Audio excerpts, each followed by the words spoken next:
And Lori, your assistant, sent me some questions. Was that? Yeah, so the very general kind of questions, but wanted you to feel comfortable Yeah, with where we were going with some of those things. So yeah, you bet. And is this kind of just people will be able to hear me, or can they see me as well? they may be so both. So we'll do a recording both with video, but the primary focus will be on the audio. Okay, that sounds good. And you can see me right now? Yes, I can see you right Okay, now. got it. Awesome. Cool. Okay. Yeah, shoot away whenever you want to rock and roll. And All right. So I'll do a short intro and then we'll get right into it. yeah, you bet. All right. This is Andre Koen with another episode of Speaking of Diversity and Inclusion at the Mayo Clinic. We want to say thank you so much for joining us for our second season. The first season was such a wonderful success that we've decided to continue on with the second. So as you have ideas of things or trainings or people that you would like to either speak with, hear from, or engage with, please email us at our email address, and that'll be in the show notes. But without further delay and further ado, I want to introduce you to a friend of mine, Jared Brown, who is he's an accomplished guy. I mean, it's incredible. He's always working on some kind of paper. He's a forensic psychologist, and he'll talk more about what that is in just a second.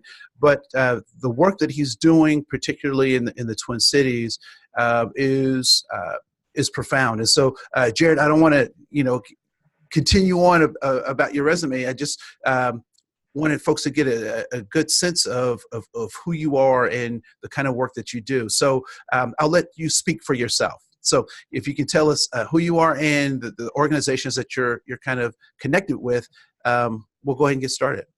You bet. Thank you so much for having me, and thank you, everyone. So my background, I'm technically not a forensic psychologist. I do a lot of forensic research. I have a PhD in psychology, but I am not an official forensic psychologist. So a lot of the work I do is involving the intersection between mental health and the criminal justice system. And a lot of the research I'm focusing on now focuses on a lot of that overlap. Currently, one of my jobs is working at Pathways Counseling Center as the treatment director. Pathways is located in St. Paul. We provide services to adults with mental health issues, substance use problems, traumatic brain injuries. We have a refugee mental health program. We work with lots of clients with just a multitude of issues. I also do a lot of teaching on the side. I work for Concordia University, and I also own a forensic training institute called the American Institute for the Advancement of Forensic Studies. And what we do there is fly in speakers from around the country or use local talent. We provide full-day continuing education workshops for professionals in the field of criminal justice, mental health, human service, social services. And the goal of that agency is to really train through a multidisciplinary lens and getting all these professionals into the room at the same time. Because a lot of clients who are involved in the criminal justice system don't just have a probation officer, they have a social worker, a case manager, a psychologist, an arms worker. So they have lots of different workers who work with that individual to try to help them stay out of the hospital, stay out of prisons, and just kind of live a more productive life and try to provide that individual with skills and services and support that can help them overcome their barriers and challenges and mental health needs. So really the goal of those trainings is to train all of those disciplines, get them in the same room, and really help them understand that so much of what we do overlaps with all of these different disciplines. And like I said before, I do a lot of research. My main areas of research right now are focusing on fetal alcohol spectrum disorder. I do some work with autism, traumatic brain injuries. I do a lot of work with confabulation and suggestibility. So that's kind of how you properly interview people, making sure you're asking questions appropriately, helping individuals understand what's being asked of them, and avoiding creating like issues of false memory creation, some of the research around that. If you look at the forensic stuff, if criminal justice professionals or forensic mental health professionals are using certain types of questioning strategies, that could lead to false confessions. In a clinical setting, it could lead to a misdiagnosis. So treatment isn't prescribed accurately. If it's a psychiatrist not asking questions appropriately, a client, for example, overendorse certain symptoms, where then maybe they're prescribed medications for something they didn't actually have or be diagnosed with. There's a lot of complexities to these issues. Yeah. No, so this idea of creating false confessions or false memories, I find that kind of counterintuitive, right? So we for the most part, when we're not talking about mental health stuff, we make the assumption that people actually see the world the way that it is, and they recall the world as they see it. But you're suggesting that there's a field of study that may give us a different way of understanding how people remember or see or recall things. Absolutely. There's a huge literature research base on memory, suggestibility, false memory creation. And a lot of it is more geared toward criminal justice issues. But I think it's just as important for mental health providers, medical doctors, social workers, case managers to really be mindful of how they ask questions, craft the questions, being aware of who they're asking the question to, because maybe you're interviewing someone, for example, who has an intellectual disability or some sort of neurocognitive impairment, and they come into your office for the first time, and they're 30 years old chronologically, but their brain functions as a 10-year-old. You need to craft your questions differently and be able to help that person better understand kind of what you're asking. Asking open-ended questions is typically recommended. Avoiding forced choice questions such as yes or no, because a lot of clients I work with will nod up and down or shake their head back and forth, giving you the indication they understand what you ask them. But if you don't fact check and verify, a lot of times these individuals will just agree with you to agree because they don't have the ability or have the training or the wherewithal to ask follow-up questions to seek clarity. So that's a lot of the writings I'm doing now on some of those topics, particularly through the lens of like the legal world and forensic mental health. Yeah. So when you're working with, particularly, so we've interviewed a number of people around being refugees in the United States, and they've given some of their stories. When you're working with the criminal justice, or you're talking about, let me back up just for a second. Does mental health do mental health issues look different for different cultures? Like, is there a universal way that we can say, I mean, does it look different for different cultures?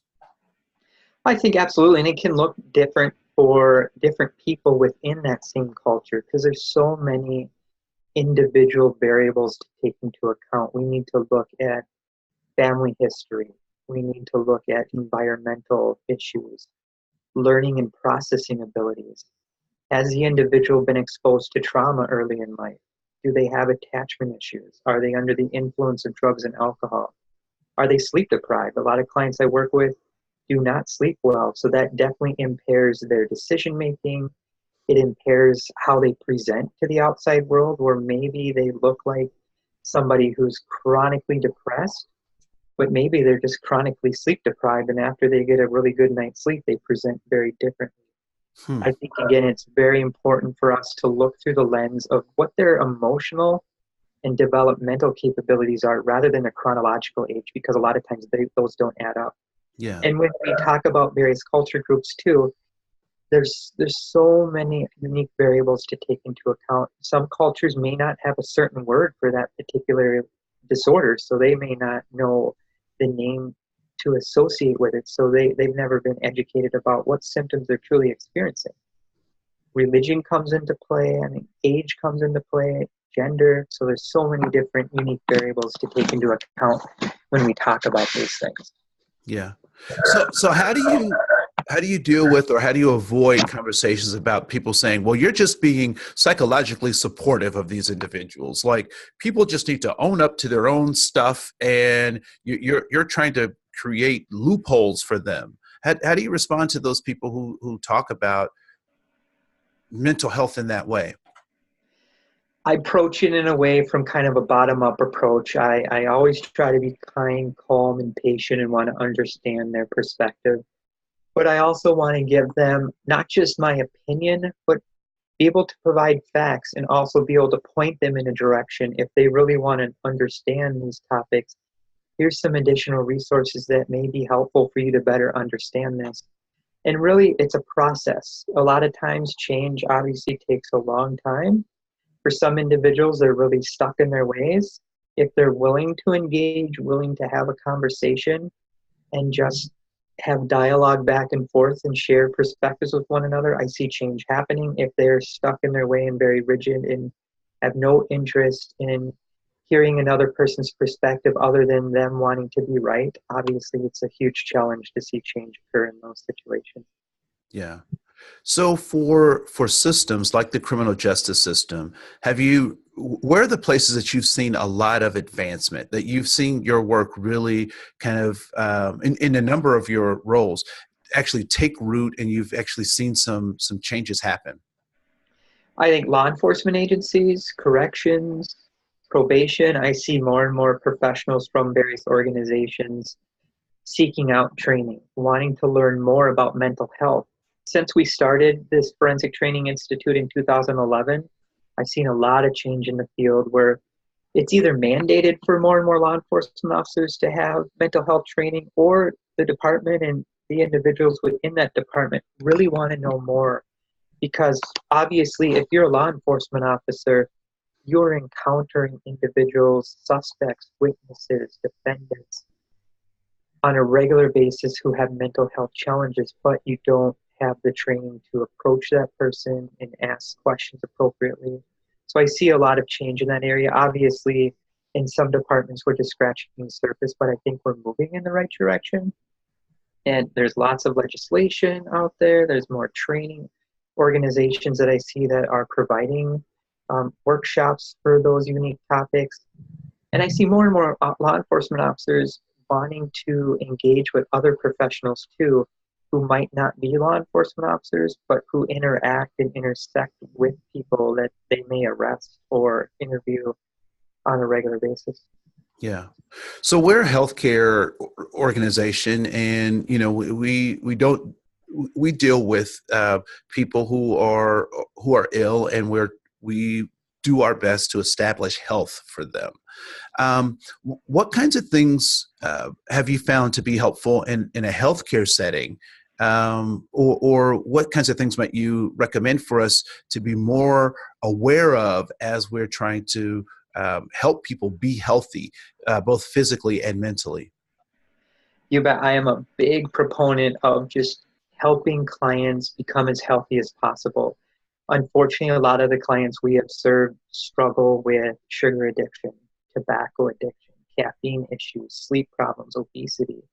So I think it's important when you're working, especially with clients with mental health problems, to tackle it from many angles, not just treat the mental health component, but provide them with the resources, the services that can maybe help them live a healthier life through the lens of what they eat, exercise, sleep. All of that is so important and so interconnected.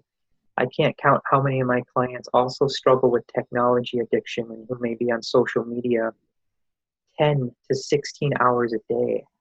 Talking to them about the dangers of that, of just sitting there and not getting movement, how that can lead to chronic body pain issues, eye strain, neck pain, social isolation, and just teaching them about the importance of connecting with other people and getting movement and just having a structure to their day rather than getting up and being on social media all day long. I have many, many clients that struggle with those issues too. So for healthcare providers, I think it'd be really important to start screening people for their daily technology use too, and talking about some of the dangers associated with that. And I'm not saying technology is bad in itself, but anything you do for 16 hours a day straight sometimes, while smoking a cigarette, while having pop and coffee all day, and not getting movement can lead to some very problematic outcomes later in life.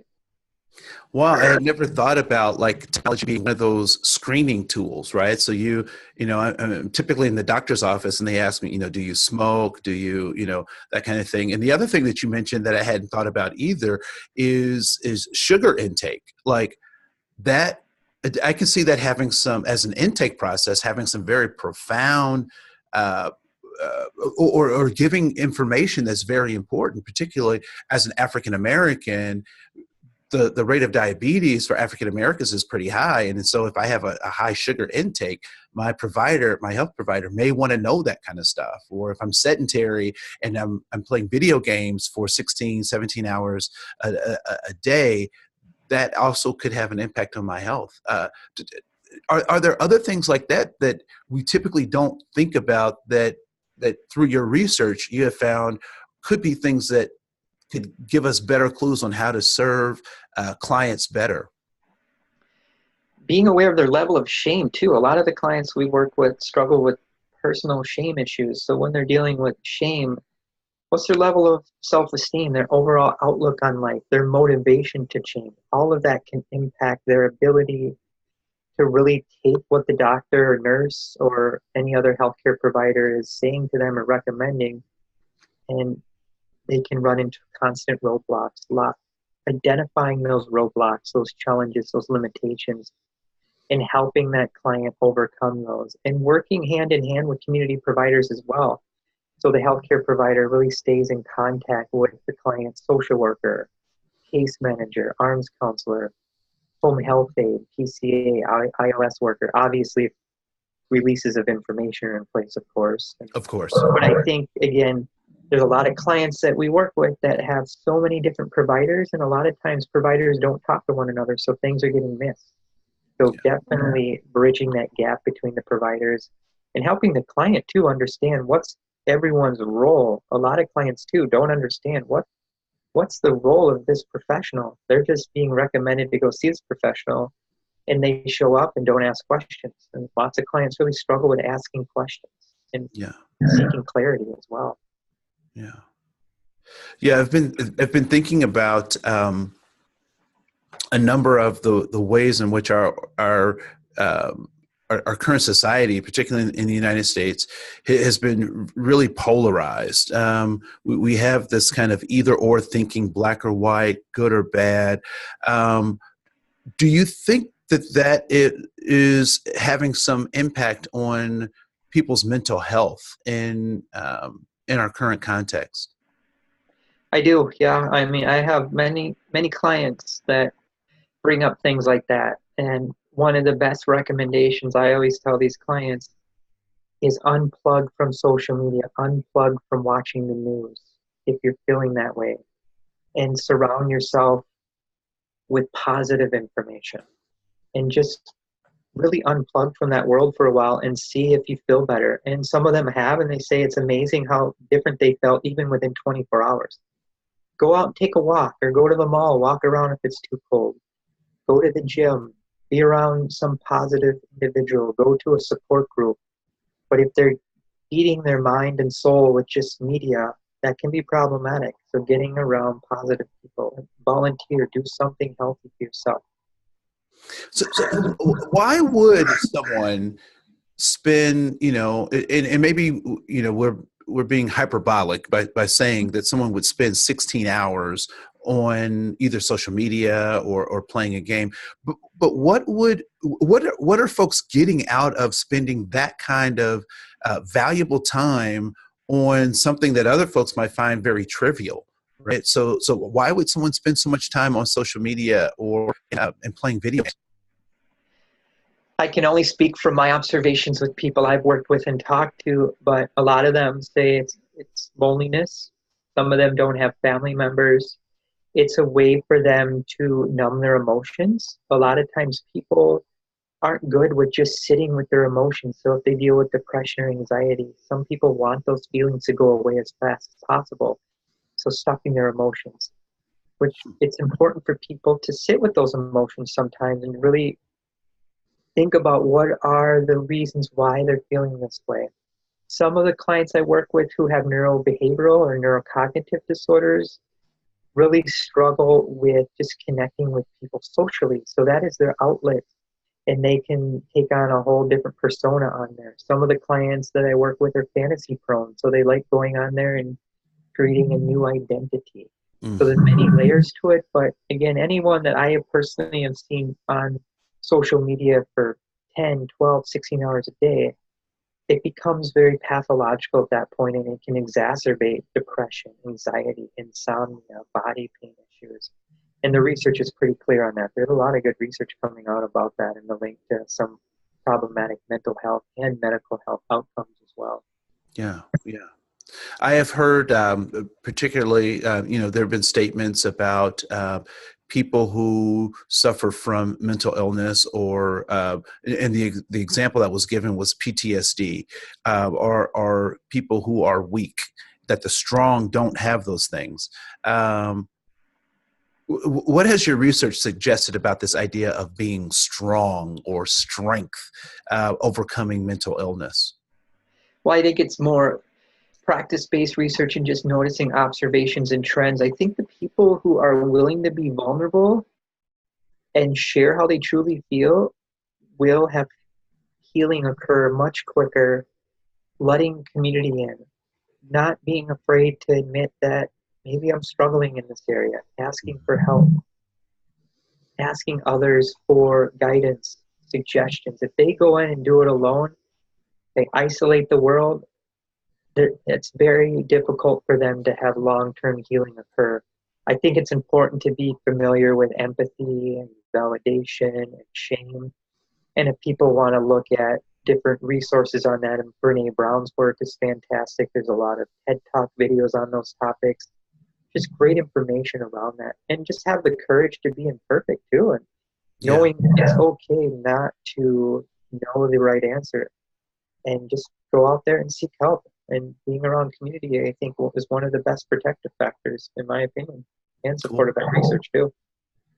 So if we want to see some of the research that you've done, where might be some places that we can go to get more information, both about your institute as well as your publications?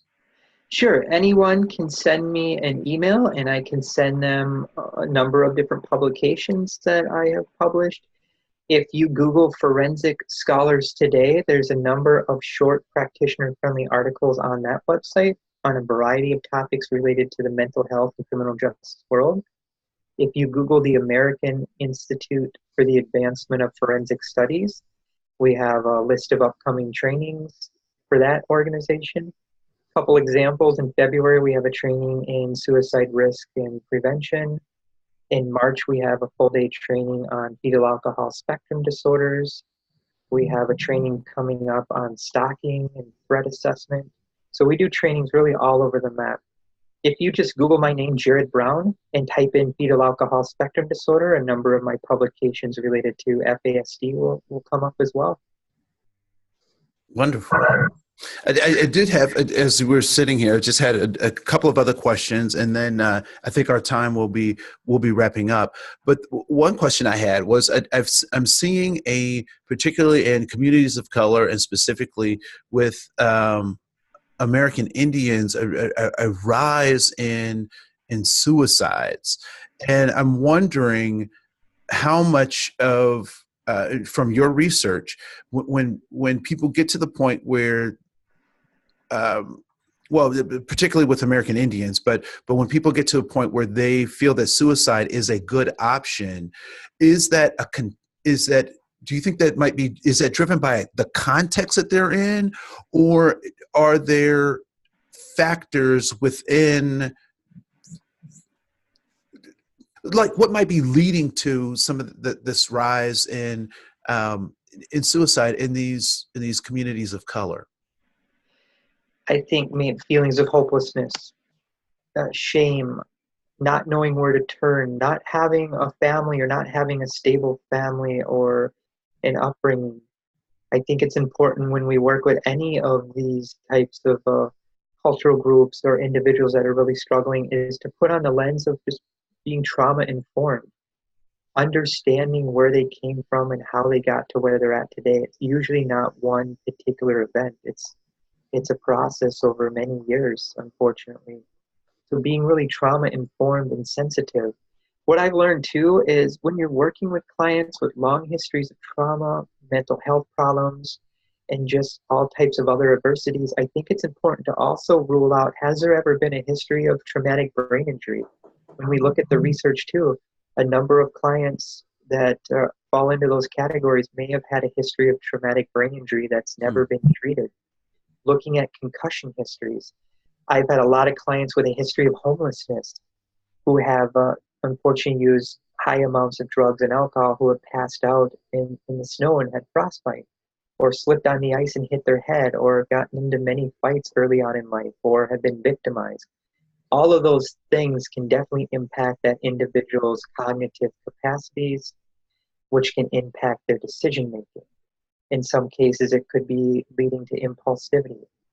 It could be an issue of chronic body pain as well. I have a lot of clients that deal with chronic body pain, not having access to insurance, just really having no place to go, not knowing where your next meal is coming from. All of those things factor into this. Just a great deal of fear as well.